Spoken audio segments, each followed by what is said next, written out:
Hi friends, ఎలా ఉన్నారండి మీరందరూ? నేనైతే చాలా బాగున్నానండి. ఈ వీడియోలో వచ్చేసేసి నేను మీకు బ్యూటిఫుల్ ముగ్గుతో పాటు సాంబార్ రైస్ చూపించబోతున్నానండి. అయితే ఇంకా నేను రోజు ఒక టాపిక్ ఏదో ఒకటి మాట్లాడతా కదండి. అలానే ఈరోజు వచ్చేసేసి మనకి ఇప్పుడు మన ప్రెసిడెంట్ నడుస్తుంది, అమెరికాలో ట్రంప్ ప్రెసిడెంట్ అయ్యాడు కదా ఇప్పుడు. అలానే అందరూ ఇండియన్స్ అందరూ చాలా వరకు అంటే అక్కడ ఉన్న వాళ్ళందరూ పిల్లలు కానీ వాళ్ళు ఉన్న వాళ్ళందరూ చాలామంది భయపడుతున్నారండి. ఇప్పుడు ఎలా ఉంటుందో, కొత్త గవర్నమెంట్ వచ్చాయని ఎలా ఉంటుందని చాలా మంది భయపడుతున్నారు. ఎందుకంటే ప్రతి ఒక్కళ్ళు జాబ్సే కదా మనకి ఇంపార్టెంట్. జాబ్స్ ఎట్లా ఉంటాయో, ఇప్పుడు చదువుకోవడానికి వెళ్ళిన పిల్లలు ఎట్లా ఉంటుందో ఏంటో అని చాలా భయపడుతున్నారండి. అయితే ఇప్పుడు మనం ప్రతి ఒక్కళ్ళం జాబు జాబు జాబు అని మనం అనుకుంటున్నామండి. కానీ ఒకప్పుడు ఇప్పుడు ప్రతి ఒక్కళ్ళు చదువుకుంటున్నారు. ప్రతి పేరెంట్ పిల్లల్ని చదివిపిస్తున్నారు కదా. అదే ఒకప్పుడైతే స్కూల్లో టీచర్సే వచ్చి అడిగేవాళ్ళంట, మీ పిల్లల్ని స్కూల్కి పంపించండి, మీ పిల్లల్ని స్కూల్కి పంపించండి అని అమ్మ చెప్పేది అనమాట నాకు. వాళ్ళ చిన్నప్పుడు స్కూల్ టీచర్లే వచ్చి అడిగితే కూడా మా పిల్లలు ఆ స్కూల్కి రారు, ఏమొద్దు అని అనేవాళ్ళంటండి. అట్లా ఉండేదంట. అప్పుడు చదువుకోవడానికి పంపించమన్నా కూడా పేరెంట్స్ పంపించేవాళ్ళు కాదంట. అట్లా కొంతమంది వెళ్ళి చదువుకున్నారు స్కూల్కి, కొంతమంది అప్పుడు మా అమ్మ కూడా అప్పుడు వాళ్ళు పంపించమంటే వద్దు మా పిల్లలు స్కూల్కి వద్దు అనేవాళ్ళంట. అలానే అమ్మ కూడా ఎక్కువ చదువుకోలేదు. ఈ మిషను టైలరింగ్ అవన్నీ నేర్చుకునేవాళ్ళంట. అల్లికలు కానీ కుట్లు కానీ ఇవన్నీ నేర్చుకునేవాళ్ళంట. అసలు ఆడపిల్లలు అయితే ఇంకా ఇంకా చాలా తక్కువ అంట. అయితే అట్లనే ఉద్యోగాలు కూడా చదువుకనే కాదు, ఉద్యోగాలు కూడా ఎవరు పంపించేవాళ్ళు కాదంట. ఉద్యోగం అనగానే ఎవరు పంపించేవాళ్ళు కాదంట. వచ్చినా కానీ ఎవరో కొంతమంది తక్కువ మంది చేసేవాళ్ళంట. అలానే మా అమ్మ వాళ్ళ అక్క కూడా 10th క్లాసే వాళ్ళు చదివింది. 10th క్లాస్కి అప్పుడు జాబ్ వచ్చిందండి, టీచర్ జాబు. వాళ్ళు ఇప్పటి వరకు జాబ్ చేశారు. ఇప్పుడు రిటైర్డ్ అయినా కూడా వాళ్ళకి పెన్షన్లు వస్తున్నాయి అనమాట. అంటే అప్పుడు ఆ జాబ్ విలువ అప్పుడు చాలామంది ఎవ్వరికి తెలియదండి. జాబ్ వచ్చినా కూడా చాలామంది వదులుకున్నారు వద్దు అని చెప్పి. కొంతమంది చాలా రేరుగా కొంతమంది జాయిన్ అయ్యారనమాట. అలాంటి వాళ్ళు మా పెద్దమ్మ కూడా ఒక ఆమె అనమాట. చాలా తక్కువ మంది ఆడవాళ్ళు అయితే ఇంకా చాలా తక్కువ మంది. ఇప్పుడు వాళ్ళు అప్పుడు జాయిన్ అయిన వాళ్ళు ఇప్పుడు చాలా ఇప్పుడు ప్రతి ఒక్కళ్ళు ఆడవాళ్ళు కూడా మన అందరు జాబ్ చేస్తున్నారండి. కథ అప్పట్లో అట్లా ఉండేది. కానీ ఇప్పుడు మనకి ప్రతి ఒక్కళ్ళకి జాబు. ఇప్పుడు మనకున్న ఈ రష్యన్ కానీ ప్రతి ఒక్కళ్ళు ఇప్పుడు ప్రతి ఒక్కళ్ళు మాట్లాడుకునేది జాబే. ఎందుకంటే ప్రతి ఒక్కళ్ళకి జాబ్ కావాలి. ఒకప్పుడు పిలిచి ఇచ్చినా కానీ జాబుకి ఎవ్వరు వెళ్ళలేదండి. కానీ ఇప్పుడు పరిస్థితి చూడండి, జాబులు లేకపోయినా కానీ మాకు జాబ్ కావాలి అంటున్నారు. అప్పుడు జాబులు ఉన్నా కానీ జాయిన్ అవ్వమంటే ఎవ్వరు జాయిన్ అయ్యేవాళ్ళు కాదంట. జాబ్ అయ్యే వద్దులే, మా పిల్లలు మా పనే చేసుకుంటారు, మా వృత్తిలోనే ఉంటారని చెప్పేవాళ్ళంట పేరెంట్స్ కూడా. అట్లా ఉండేదంట. ఇప్పుడు పేరెంట్స్ కూడా మా పిల్లలకి జాబులు కావాలి పేరెంట్స్ కానీ పిల్లలు కానీ. అట్లా ఉందండి, మొత్తం రివర్స్ అయిపోయిందనమాట. అందరు జాబులు కావాలంటే ఇప్పుడు మనకు చూడండి ఉన్న పరిస్థితుల్లో జాబులు రావటం ఎంత కష్టమవుతుందో. ఇప్పుడు మళ్ళీ అక్కడ అమెరికన్స్లు ఇప్పుడు వాళ్ళకి ఇబ్బంది అయ్యి ఇప్పుడు వాళ్ళు కూడా ఇండియా వచ్చేస్తే కనుక ఇంకా మళ్ళీ జాబులు చాలా ఇబ్బంది అవుతుందన్నమాట. ప్రతి ఒక్కళ్ళు జాబులు కదా. ఇప్పుడు కొంతమంది అక్కడికి వెళ్ళి ఫారిన్ వెళ్ళి జాబ్స్ చేసుకోవటం వల్ల కొంచెం ఇక్కడ వాళ్ళకి కొంచెం జాబులు మంచిగా, కొంచెం అంత మంచిగా కాకపోయినా బెటర్గా జాబులు దొరుకుతున్నాయి, చేసుకుంటున్నారండి. ఇప్పుడు వాళ్ళు కూడా అక్కడ జాబులు దొరకకపోతే సగానికి సగం మంది ఇక్కడ వచ్చేస్తే మళ్ళీ ఇంకా ఎట్లా ఉంటుందో చెప్పలేము. ఇట్లా ఉందండి ఇప్పుడు పరిస్థితి అయితే ఇప్పుడు ప్రస్తుతం అయితే ఇదే నడుస్తుంది కాబట్టి నేను కొంచెం ఆ టాపిక్ గురించి కొంచెం మాట్లాడానండి. ఎందుకంటే ఇప్పుడు మనకున్న పరిస్థితులు కాకుండా ఇప్పుడు మళ్ళీ అక్కడ వాళ్ళకు కూడా ఆ ప్రాబ్లం వచ్చింది. ఇప్పుడు ఎలా ఉంటుందో సరే. ఇక్కడ వచ్చేసేసి నేను సాంబార్ రైస్ చూపిస్తున్నానండి ఈరోజు.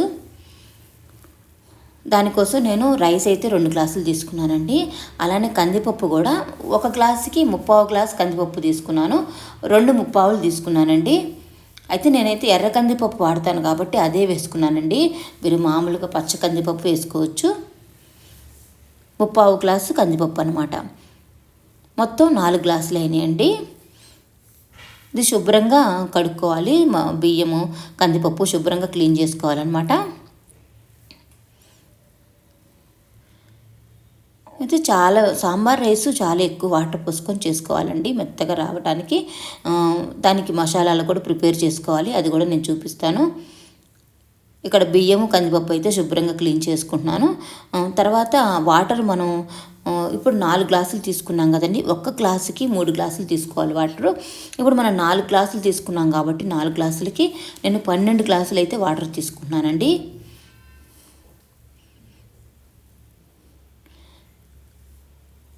ఇక్కడ వాటర్ కొలుసుకొని తీసుకుంటున్నాను. అంటే ఒక బియ్యం గ్లాస్కి 3 గ్లాసులు వాటర్ తీసుకోవాలి. అట్లానే కందిపప్పు ముప్పావు తీసుకున్నా కదా, ముప్పావు కందిపప్పుకి 3 గ్లాసులు తీసుకోవాలి. మొత్తం 12 గ్లాసులు నేను వాటర్ తీసుకున్నానండి. ఎందుకంటే మనం అన్నం బాగా మంచిగా మెత్తగా రావాలి. కందిపప్పు కానీ అన్నం కానీ బాగా మెత్తగా ఉడికితే మనకి టేస్ట్ చాలా బాగుంటుంది అనమాట. ఇక్కడ నేను వచ్చేసేసి మామూలు సన్న రైస్ తీసుకున్నానండి. మీ దగ్గర దొడ్డు బియ్యం ఉంటే కనుక అవి తీసుకోండి. అవి తీసుకుంటే ఇంకా చాలా బాగుంటుందండి. సాంబార్ రైస్ దొడ్డు బియ్యంతో చేసుకుంటే ఇంకా చాలా బాగుంటుంది. నేనైతే ఇక్కడ సన్న బియ్యంతో చూపించా, కానీ సన్న బియ్యం అవటం వల్ల నాకు కొంచెం ఈ బాగా ఉడికినందువల్ల కూడా సగం ఇరిగినట్టు అయిపోయిందండి. అదే మీకు దొడ్డు బియ్యం అయితే అలా ఉండదు, చాలా బాగా వస్తుంది. ఇక్కడైతే నేను ఇంకా వాటర్ అయితే తీసుకున్నానండి. వాటర్ తీసుకొని దానిలో కొంచెం పసుపు, కొంచెం అలానే సాల్ట్ తీసుకొని ఇంకా మూత పెట్టుకొని ఉడికించుకోవటమే. ఆ నీరంతా ఇదైపోయేదాకా మెత్తగా రైసు కందిపప్పు మెత్తగా ఉడికేదాకా ఉడికించుకోవాలి. తర్వాత మసాలా కూడా ప్రిపేర్ చేసుకోవాలండి. అంటే సాంబార్ పౌడర్ లాగా తయారు చేసుకోవాలి మనం. దానిలో వచ్చేసేసి ధనియాలు, ఎండుమిర్చి, ఎండు కొబ్బరి, అలానే నువ్వులు, కరివేపాకు, పచ్చిపప్పు, జీలకర్ర, మిరియాలు, మినప్పప్పు, అలానే చెక్క, లవంగం, మెంతులు ఇవన్నీ తీసుకోవాలండి. అలానే ఇంగువ కూడా వేసుకుంటే టేస్ట్ చాలా బాగుంటుంది. ఇవన్నీ మనం పొడి చేసుకుందాము. అవన్నీ తీసి పెట్టుకున్నాను అనమాట. తర్వాత ఇక్కడ వచ్చేసేసి వెజిటేబుల్స్ మొత్తం ఉడకబెట్టుకోవాలండి. ఫస్ట్ నేను ఇక్కడ మునక్కాయ తీసుకున్నాను, అలానే రాడిష్ తీసుకున్నాను, ముల్లంగి, తర్వాత బీన్స్ తీసుకున్నానండి, క్యారెట్ తీసుకున్నాను, క్యాప్సికమ్ తీసుకున్నాను. ఇవనే కాదు, మీ దగ్గర ఏ వెజిటేబుల్స్ ఉంటే అవి తీసుకోవచ్చు. నా దగ్గర ఇవి ఉన్నాయి కాబట్టి ఇవి తీసుకున్నానండి. తర్వాత దానిలో టమాటా వేసుకున్నాను. మొత్తం మనం వాటర్ వేసుకొని వాటర్లో ఉడికించుకోవాలండి. మెత్తగా ఉడికించుకోవాలి ఇవన్నీ వెజిటేబుల్స్ అన్నీ. తర్వాత మనం చింతపండు నానబెట్టుకోవాలన్నమాట. వాటర్ వేసుకొని ఒక పెద్ద సైజు నిమ్మకాయ అంత చింతపండు తీసుకొని నానబెట్టుకొని పక్కకు పెట్టుకోవాలి. తర్వాత ఇంకా మనం రైసు ఈ వెజిటేబుల్స్ అన్నీ ఉడకాలండి. దీనిలో కొంచెం ఉప్పు వేసుకున్నాను అనమాట. ఇక్కడ చింతపండు నానబెట్టుకుంటున్నానండి. తర్వాత ఇంకా ఈ చింతపండు నానబెట్టుకొని వెజిటేబుల్స్ అన్నీ ఉడుకుతుంటే రైస్ ఉడుకుతుంటుంది. మనం ఈలోపు పొడి ప్రిపేర్ చేసుకుందాం. ఇక్కడ మనం అవన్నీ డ్రైగా వేయించుకోవాలండి. తర్వాత ముందు చెక్క వేసుకున్నాను, అలానే లవంగాలు తీసుకున్నాను, తర్వాత మిరియాలు వేసుకుంటాను. ఇవన్నీ ఎర్రడాలుగా వేయించుకోవాలి, మాడకుండా ఫ్రై చేసుకోవాలి. ఇక్కడ రైస్ ఎంతవరకు ఉడికిందో చూసుకుంటున్నానండి. రైస్ని బాగా మెత్తగా ఉడికించుకోవాలి. అలానే కందిపప్పు కూడా. తర్వాత ఇక్కడ పచ్చిపప్పు తీసుకుంటున్నానండి. ఇవన్నీ సిమ్ మీద పెట్టుకొని వేయించుకోవాలి. హైలో అస్సలు పెట్టొద్దండి. సిమ్ మీద పెట్టుకొని దోరగా వేయించుకోవాలి. మినపప్పు వేసుకున్నాను. అప్పుడే మనకు టేస్ట్ బాగుంటుంది. మాడిందనుకోండి టేస్ట్ మొత్తం చేంజ్ అయిపోతుంది. మనం ఎరడాలుగా మంచిగా వేయించుకోవాలి. అప్పుడే ఈ పొడిలోనే మన టేస్ట్ అంతా చాలా బాగుంటుంది. ఇట్లా కదుపుతూ ఉండాలండి. ఒకే చోట ఉండనియద్దు. అటు ఇటు కదుపుతూ ఉంటే మాడకుండా ఉంటాయి. తర్వాత ధనియాలు వేసుకున్నాను. ఆయిల్ ఏం వేసుకోవద్దండి, ఉత్తిగానే వేయించుకోవాలి. తర్వాత ఎండుమిర్చి వేయించుకున్నాను. తర్వాత కొబ్బరి, మీరు కొబ్బరి పొడి ఉన్నా కూడా వేసుకోవచ్చు. కొబ్బరి ఉంటే కొబ్బరి వేసుకోవచ్చు అండి. ఇట్లా వేయించుకోండి కొబ్బరి ఉంటే కనుక. నాది కొంచెం పచ్చి కొబ్బరి డ్రై అయిపోయిందనమాట. కొంచెం వేయించుకుంటున్నా. మీ దగ్గర ఎండు కొబ్బరి ఉన్నా వేసుకోవచ్చు.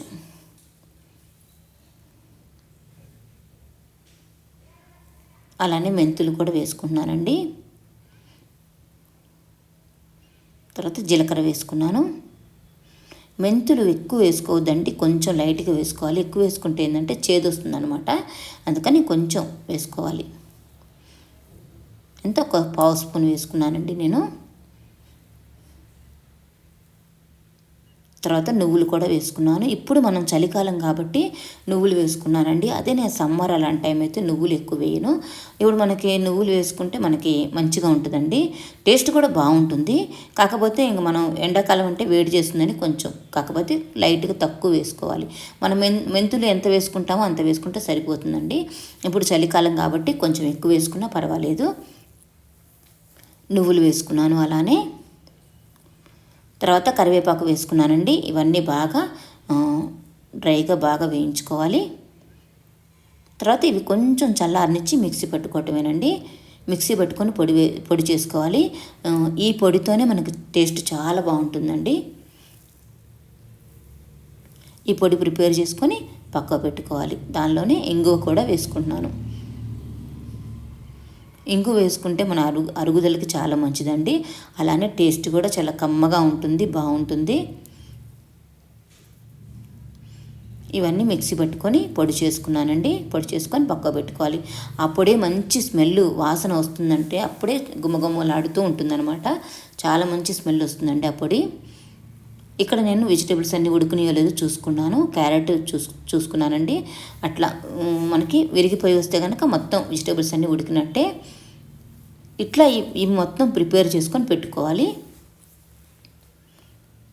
ఇప్పుడు మళ్ళీ ఈ మొత్తం ప్రిపేర్ చేసుకున్నాక ఇది రైస్ని ఒకసారి స్మాష్ చేసుకోవాలండి.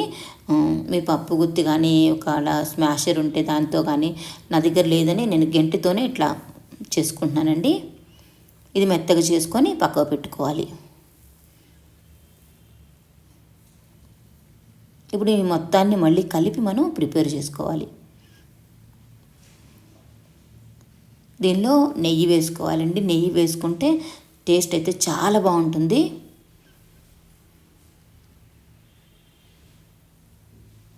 తర్వాత ఇంక ఇది పక్కకు పెట్టుకొని పొయ్యి మీద ఇంకా కళాయి పెట్టుకొని దానిలో నెయ్యి ఉంటే నెయ్యి లేదా ఆయిల్ ఉంటే ఆయిల్ వేసుకోండి. నేను కొంచెం నెయ్యి కొంచెం ఆయిల్ వేసుకున్నాను అనమాట. నా దగ్గర నెయ్యి అంతగా లేదు కాబట్టి. కానీ నెయ్యి ఉంటే కనుక నెయ్యి వేసుకోండి. నెయ్యి వేస్తే ఆ టేస్ట్ చాలా బాగుంటుంది.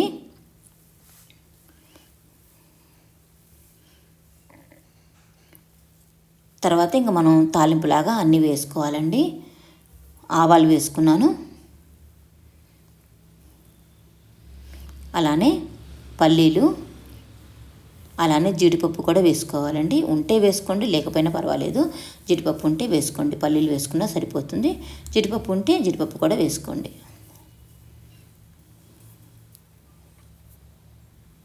అవి కొంచెం వేగనివ్వాలి, ఎందుకంటే పల్లీలు కొంచెం వేయడానికి టైం పడుతుందండి. అందుకని పల్లీలు జీడిపప్పు వేగనిచ్చినాక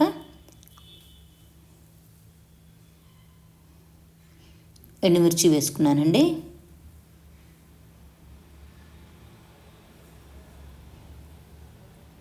తర్వాత పచ్చిమిర్చిని మధ్యలో కట్ చేసుకొని వేసుకోవాలి, ఎందుకంటే మనకు కారం బాగా ఉండాలి కదా.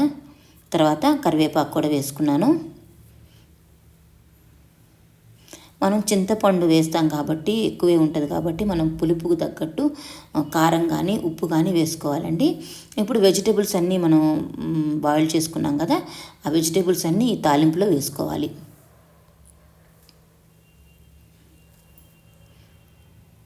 మొత్తం తాలింపులో వేసుకోవాలండి. ఇంతవరకు మనం కారం వేసుకోలేదు, ఇప్పుడు దీనిలో కారం వేసుకోవాలి. అలానే మనం పొడి ప్రిపేర్ చేసుకొని పెట్టుకున్నాం కదా, ఆ పొడిని కూడా దీనిలో వేసుకోవాలండి.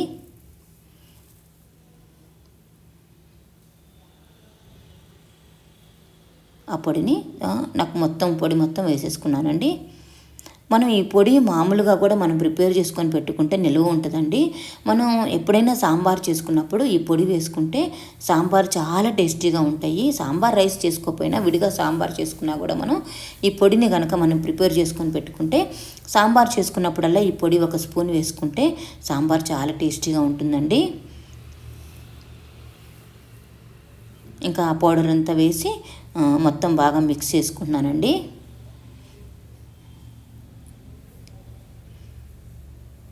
తర్వాత దీనిలోనే కొంచెం కారం, అలానే కొంచెం సాల్ట్ కూడా వేసుకోవాలి. తర్వాత ఇంక ఒక బెల్లం ముక్క వేసుకోవాలండి. బెల్లం ముక్క వేస్తారు కదా, మనకి ఎక్కడ స్వీట్నెస్ అనేది రాదు, అసలు బెల్లం మనకు వేసినట్టు కూడా తెలియదండి. అంత బెల్లం ముక్క వేసుకోండి.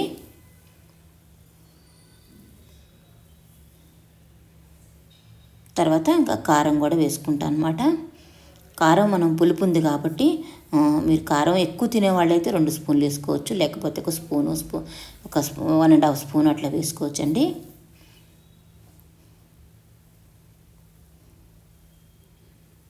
మొత్తం బాగా మిక్స్ చేసుకొని అదంతా వాటర్లో కొంచెం ఉడకనివ్వాలండి. కొంచెం దగ్గరగా ఉడకనియాలి, ఎందుకంటే వాటర్ ఉంది కదా, ఆ వాటర్ అంతా కొంచెం చిక్కగా అయ్యేటట్టు చూసుకోవాలి.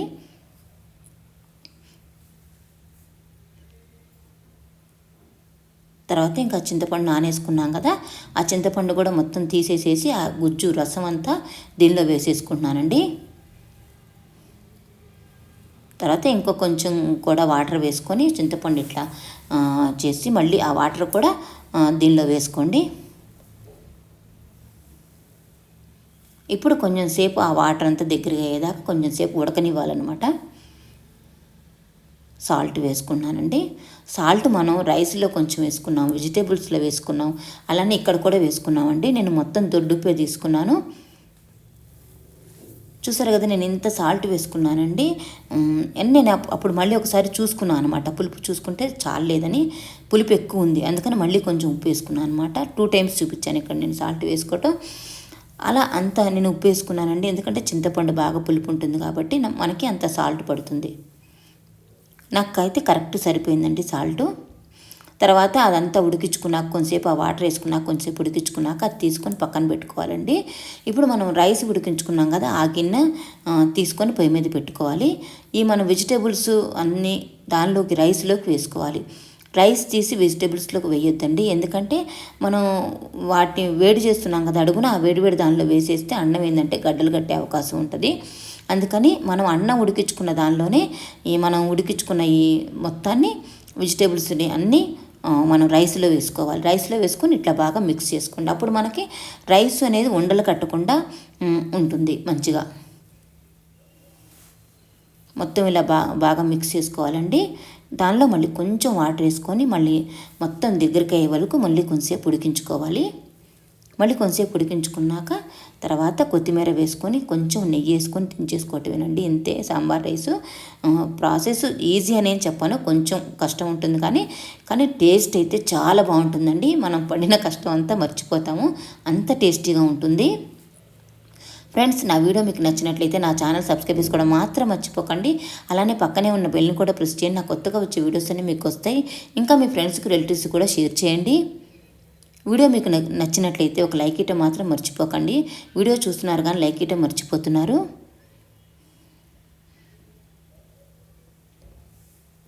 ఇట్లా అండి, సాంబార్ రైస్ అయితే ఇంత ప్రాసెస్ ఉంటుంది, కానీ టేస్ట్ మాత్రం చాలా సూపర్ ఉంటుందండి. టేస్ట్ అయితే చాలా బాగుంటుంది, మళ్ళీ మళ్ళీ చేసుకోవాలని కూడా అనిపిస్తుంది. కాకపోతే కొంచెం నెయ్యి వాడండి, ఇంకా టేస్ట్ అనేది ఇంకా పెరుగుతుంది అనమాట. కొంచెం వాటర్ ఉంది, ఇంకా కొంచెం దగ్గరకు అనుకుంటున్నానండి. తర్వాత ఇంకా కొత్తిమీర నెయ్యి వేసుకొని దించుకున్నాను.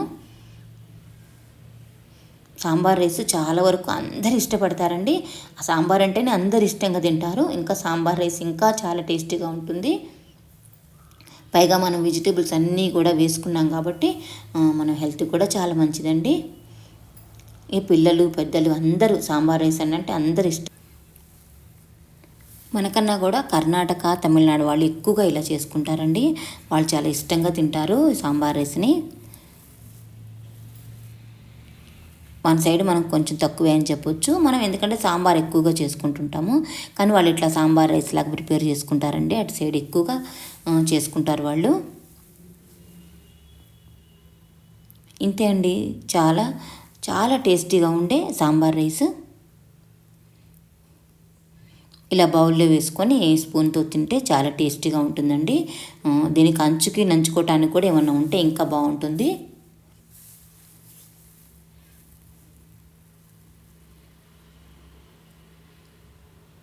ఇంకా నేను దొడ్డు బియ్యంతో చేసుకోండి, ఇంకా చాలా బాగుంటుందండి. నేను సన్న రైస్తో చేశాను, సన్న బియ్యం రైస్తో చేశాను. దొడ్డు బియ్యంతో ఇంకా చాలా టేస్టీగా ఉంటుంది. Thanks for